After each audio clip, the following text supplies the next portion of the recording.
ناظرین کرام، مجھے بے شمار جو ہیں وہ میسیجز آ رہے ہیں، ٹیلی فون آ رہے ہیں دوست احباب کے کہ جی آپ اس بات میں فرمائیں کہ وہ ایک وزیر کو ہٹا دیا گیا ہے جس نے کوئی ہندوؤں کا یہ جو تھا گائے کے بارے میں کچھ بات کی تھی۔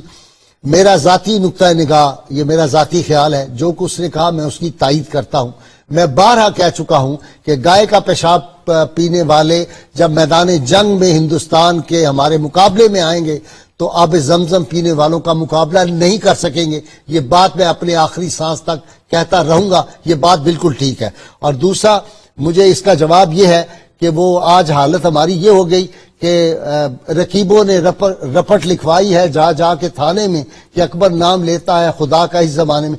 کیا ہندوستان کے رہنے والے ہندو جو ہیں وہ گو ماتا کی پوجا نہیں کرتے؟ کیا اس کا گائے کا پیشاب نہیں پیتے؟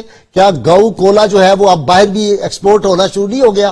اس میں کیا بات ہے؟ کیا اس کے خلاف ایکشن لیا گیا؟ جو ایک وفاقی وزیر کی بیٹی نے جو تھا وہ پاک فوج کو گندی غلیظ گالیاں دی، یہ سوشل میڈیا پہ موجود ہے۔ اور پھر یہ جو اب پکڑا تھا ابھی نندن پائلٹ، اس کے حق میں اس نے جلوس نکالا اسلام آباد میں، نبی کریم صلی اللہ علیہ وسلم کی شان میں کچھ عرصہ پہلے، حکومت میں آنے سے پہلے انہوں نے گستاخی کی۔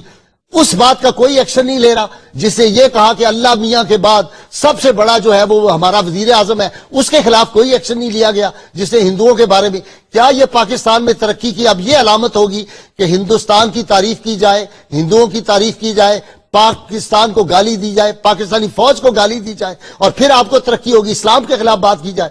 آج کل دانشور ٹی وی پہ بیٹھ کے کہتے ہیں او جی اس نے بڑا فیاض الحسن چوہان نے گستاخی کر دی۔ کیا گستاخی کی؟ اس نے ایک حقیقت بیان کی۔ کبھی آنکھیں کھولیں، پڑھیں تاریخ کو، دیکھیں سوشل میڈیا پہ کس طرح گائے پیشاب کر رہی ہوتی ہے اور وہ نیچے جا کے برتن اور اپنے سروں پہ پیشاب ڈالتے ہیں۔ وہ گاؤں ماتا کہتے ہیں، اس کو مقدس ایک ہستی مانتے ہیں۔ ان کے چیف جسٹس سابق نے یہ کہا کہ بھئی یہ کہاں کا دستور ہے کہ ایک جانور جو ہے اس کو ہم جا کے اس کی پوجا کرتے ہیں؟ یہ اس نے کہا۔ یہ ظلم ہو گیا پاکستان میں۔ مجھے تو اس پہ سخت احتجاج، اور مجھے لوگوں کے اتنے، کیا اب ہولی دیوالی پڑھائی جا رہی ہے اسی لیے؟ یہ اسی کا شاخسانہ ہے۔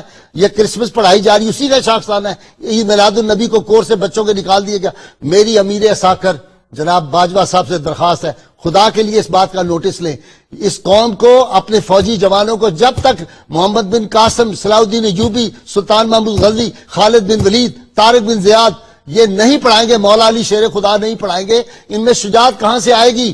یہ جو لڑتے ہیں، یہ جو اللہ کے فضل و کرم سے 2.5 منٹ کے اندر اس نے جہاز گرا دیے اتنے، یہ وہی اثر ہے کہ خیرہ نہ کر سکا مجھے جلوہ دانش فرنگ، سرما ہے میری آنکھ کا خاک مدینہ و نجف۔ مجھے سخت دکھ ہے، اور دینی حلقے جو ہیں ہمارے ملک کے وہ تشویش میں مبتلا ہیں۔ غیرت مند پاکستانیوں کے لیے بہت بڑا چیلنج ہے کہ کوئی بندہ دین کی بات کرے، اسلام کی بات کرے، ہندوستان کے خلاف بات کرے تو اس کو آپ پکڑ کے نکال دیں۔ یہ کوئی طریقہ نہیں ہے۔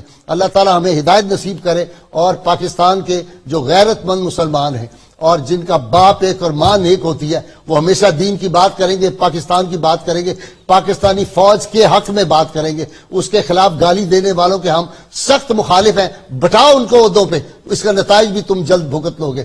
اللہ تعالیٰ ہمیں حضور رحمت کونین صلی اللہ علیہ وسلم کی غیر مشروط محبت اور لامحدود وفاداری نصیب فرمائے۔ اور اس نعرے کے لیے تیار ہو جائیے۔ جو ہندوؤں کے دوست ہیں انڈیا کے، ان کو بڑی تکلیف ہوتی ہے، میں جانتا ہوں ان لوگوں کو، ان کو بڑی تکلیف، لیکن یہ نعرہ ہم لگائیں گے، لگاتے رہیں گے۔ کریے ایکشن، کریے نوٹس۔ پاکستان کا مطلب کیا؟ لا الہ الا اللہ محمد رسول اللہ صلی اللہ علیہ وآلہ وسلم۔ جی